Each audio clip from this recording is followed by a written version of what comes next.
This is 2002 Chevy Astro, two-wheel drive. I bought it 2 days ago from the summer camp.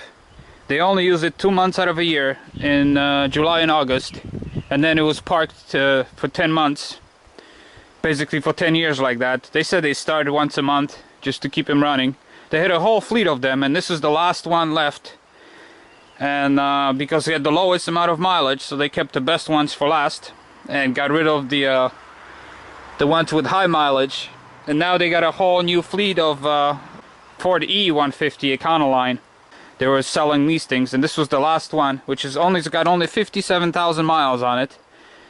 It's 12 years old, but practically no miles and absolutely no rust. This thing was stored in the barn and driven only in the summer. So you can see in here, if you can see this or not, the light. This is the wheel well. Here's the usually where the rust starts kicking in. As you can see, it's just, this is as clean as it gets. The pipes, everything. Let me show you underneath, because I love rust-free cars.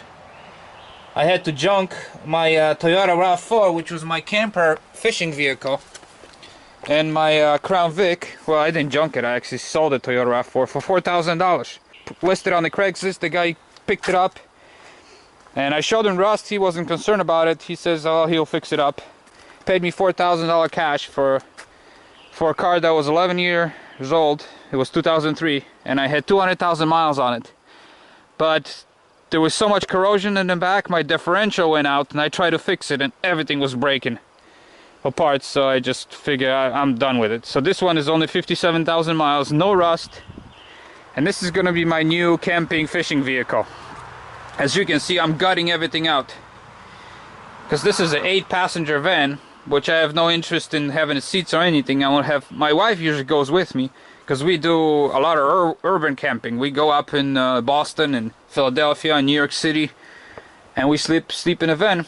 Actually, some of the nicest places. You go to parking garage on the top floor where it's open sky, and you see beautiful view of the whole city at night, and you can sleep in your van. It's better than a 5-star hotel, and it's clean. You don't pick up any bed bugs.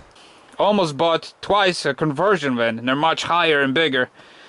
But the problem with those, people usually know you're camping in them, because there's so much, they look like a camper, they're so much taller, and fuel efficiency sucks on them, because they get 12-14 miles to a gallon. This one usually averages about 20, because it's a V6, and it's a two-wheel drive version. So anyways, I'm gutting everything out to put a big bed in here.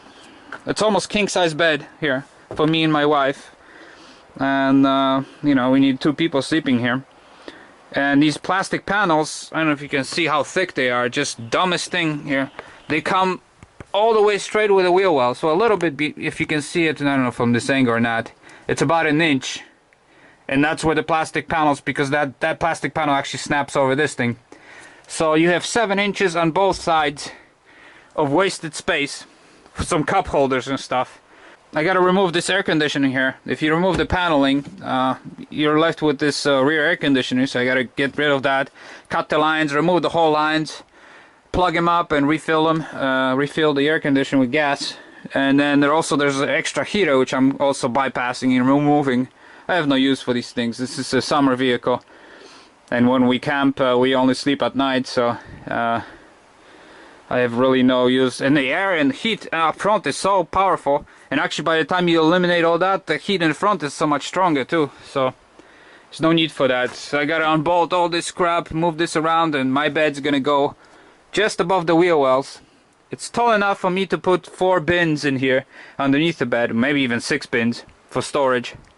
I'm gonna make some kind of drawers or something, and so bed's gonna go pretty much that high, and I can sleep all the way. We can sleep both ways, so I don't know which way we're gonna go, because we can sleep like that or we can sleep like this. I'm gonna leave the ceiling alone, because it's actually almost mint condition. There's few little scuffs and stains which I'm gonna clean up, but it's got already lights and everything, so I'm leaving this alone. And but there's absolutely no rust. It's muddy, it's dirty, because the camp was on a dirt road. As you can see, this is all covered with dust. The AC in the back, I actually cleaned it up the center here, because it was just almost plugged up. and thankfully the air filter in the front cabin was replaced. So, but you can see how stuff is caked on. It was just dirt road that the camp was on, but I don't care. I'll take the dirt over salt. The worst thing is salt, you know.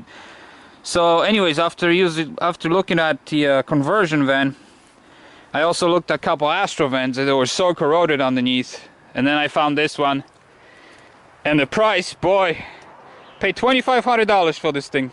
He had it listed for I think 32, and I got him down to $2,500 because it was middle of nowhere. It was an hour drive from me. So he said he had a lot of interest, but people were saying if he drives down and meets somebody halfway, they would pick it up. I guess nobody was willing to drive, so to me it didn't matter. Anyways, the interior is just spotless, pretty much. As you can see, I didn't clean anything yet. I'm just tearing everything except this carpet here, which I might tear out and put a new one, or I try to clean it or whatever. But the seats are spotless, no stains. It's this cup holder here. Somebody spilled something down here. As you can see, made a mess. And then the strange thing they have is this switch. I don't know if you can see this on and off. Because they sit for 10 months, they said they used to drain the batteries. So they put a switch in here to kill, completely disconnects the battery off.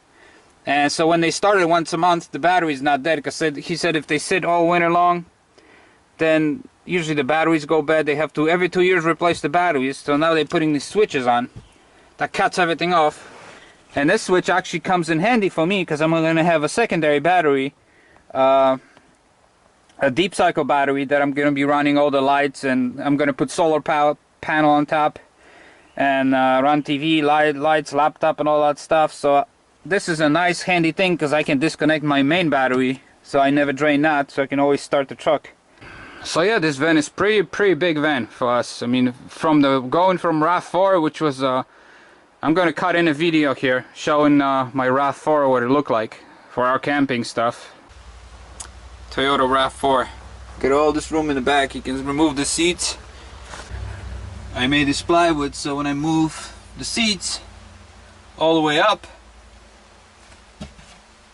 I move the plywood all the way up, and I can lay just straight. I have a foam pad that fits in here, and I can sleep in here, and, you know, so it's a good vehicle. So as you just saw, the RAV4. And then I have still wood for it, the plywood that I used. That was tiny space. Yeah, it's still sitting there. Don't mind the mess. This place is messy. Yeah, this is my plywood from RAV4. That's how big our sleeping area used to be. And that was the maximum that fit, with the seats all the way up. The seats used to be all the way moved forward. And that's what we used to sleep on. I'm gonna make multiple videos, you know, removing all this thing and putting a bed, putting a sink, a little toilet, a little stove, you know, stuff that we need on the road. Still have a lot of cleaning to do. There's just mud caked on everything. This is no rust. This thing absolutely has no rust anywhere. It might look like a rust. Here, let me show you. This might look like a rust, but it's not. See, it's just clean metal, because it was never used in the winter time.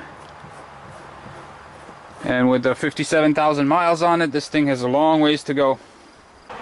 They're very reliable. I mean, they last. You see a lot of Astro vans with 300,000-400,000 miles for sale on Craigslist. Actually, most of them, when you look for Astro, they're over 200,000 miles, because these vans go a long way. They're actually better than the I think they're better than Chevy Express when it comes to maintenance and stuff like that.